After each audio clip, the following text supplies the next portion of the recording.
I started the game in 1999, so I just graduated from university with a degree in computer science.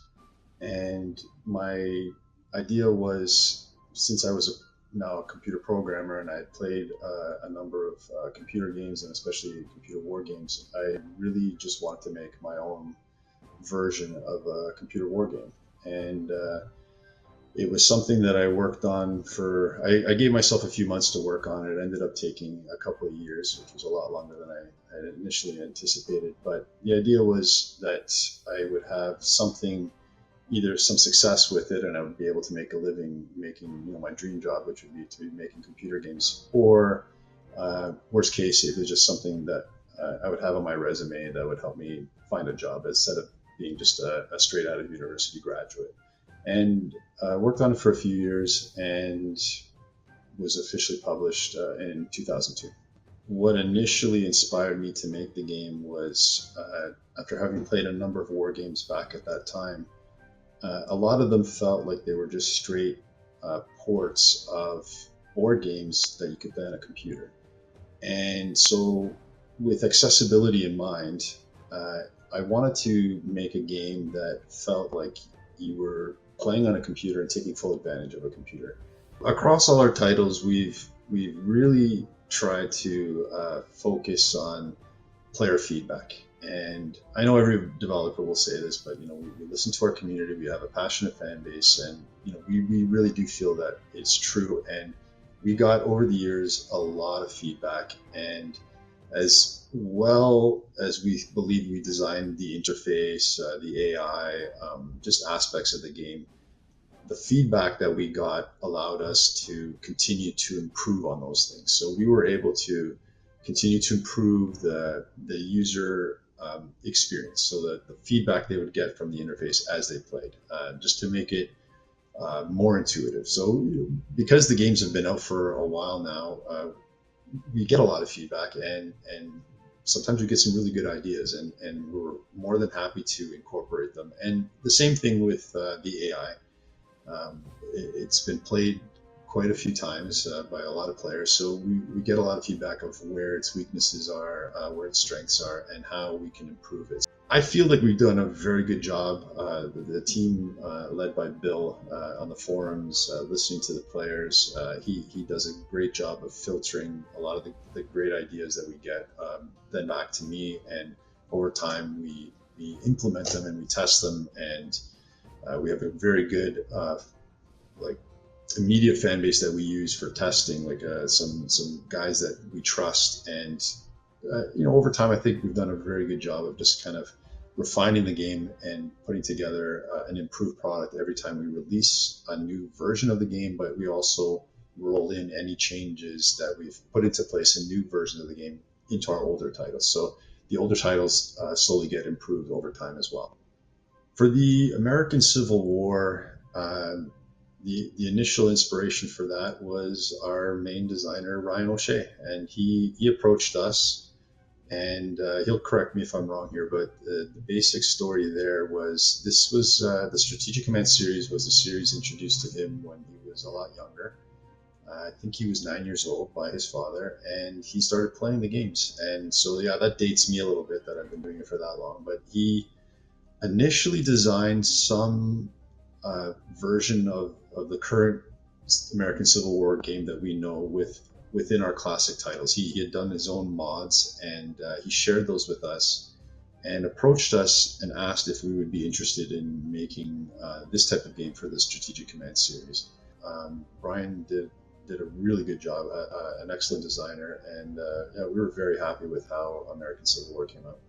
Thank you for the opportunity to discuss Strategic Command, and hopefully this was a bit nostalgic for some of our players. And we really look forward to our upcoming American Civil War DLC, which Ryan will be discussing and sharing more information about that with everyone here.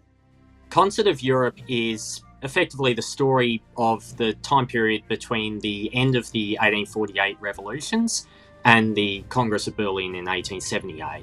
So you've got 5 campaigns within that, or 5 wars: the Crimean War, the Second Italian War of Independence, which is 1859, the Garibaldine expedition of the 1000 to unify Italy, the Austro-Prussian War, and the last Russo-Turkish War. So this is a stretch of time where you're dealing with the unifications of Germany and Italy, the resurgence of nationalism within the Balkans, the emergence of Romania and Bulgaria as independent states. And it's also the story of how Napoleon III, Garibaldi, and then Bismarck sort of reshaped Europe in their own image.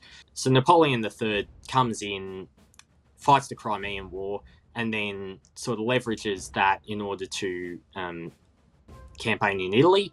And then from that, Garibaldi emerges, he unifies Italy. Bismarck then uses an alliance with Italy to crush the Austrians, and then the prestige that he gains from that and from unifying Germany, he then uses to establish himself as the master of Europe and negotiate the peace between Russia and the Ottoman Empire in 1878. So I think this period's underrepresented in that you've got on one side the Napoleonic Wars, on the other side you've got World War One, and both of those are very long conflicts that involved effectively every nation in Europe, and they were the big events of their day, whereas none of the conflicts in between them were ever quite so all-encompassing. The Concert of Europe includes 5 full campaigns, each of which is an entire war, or at least an aspect of that war. So the first one is the Crimean War. This starts with the Battle of the Alma, and it goes to the beginning of the first winter of the Siege of Sebastopol. So that's a fully contained campaign. If the siege goes as it did historically, that's considered an Allied minor victory, in that the siege was going to proceed and eventually the Russians were going to lose. But you effectively get to fight all of the major actions of the war. So you've got the Battle of the Alma, the Battle of Balaclava, and the Battle of Inkerman. The second campaign is the Franco-Austrian War of 1859, or it's also known as the Second Italian War of Independence. So that's beginning of the war to the end of the war, which was about 2 months, so April to June of 1859. So that campaign, both sides have to sort of bring their forces into the field, fight the various actions, Magenta and Solferino being the big two. And you've also got the rebellions throughout northern Italy, so that's Parma, Modena, the papal legations all revolting against the Austrian puppet regimes and sort of becoming part of what was eventually the Kingdom of Italy. The third campaign is the Garibaldine expedition of the 1000, that's 1860. So that begins with Garibaldi's landing at Marsala, and it ends with the Battle of Volturno, which is 1st of October 1860. So, as I said, you've got the victory condition for the Battle of the Volturno, the assumption then being that after that, the King of Sardinia, who became the King of Italy, Victor Emmanuel II, he is assumed to sort of take the mantle of the war from there. But throughout that, you're commanding the red shirts, the various partisan formations that emerged throughout southern Italy, as well as the formations that were sort of raised throughout the war, the more regular brigades. You've got the crossing of the Straits of Messina, the landing at Salerno, and then at Naples. The fourth campaign is the Austro-Prussian War, which also includes the Italian Third War of Independence there. So you've got the Battle of Custoza, the Battle of Königgrätz. You've also got Bismarck and Moltke conquering all of the Western German states, so Hanover and Hesse-Kassel and all of that. You've got to manage a war on 3 or 4 fronts at once, and the results of one front can impact the results on the others, because you've got your fighting spirit of all the various nations that are taking part. The fifth campaign is the last Russo-Turkish War. This begins with the crossing of the Danube, June 22nd, 1877 to the spring of 1878. You've got the Siege of Plevna, the crossing of the Danube. You've got the actions in the eastern part of the east of the Danube River. You've also got the Serbian Montenegrin actions further the west that were sort of pulling Ottoman forces away from the actions against Russia. So you've got this really broad Balkan front. The entirety of the Balkans is included, including the small Greek rebellions towards the end of the war. In this conflict, you've really got several sieges you've got to conduct. The siege of Adrianople and of Plevna are the big two.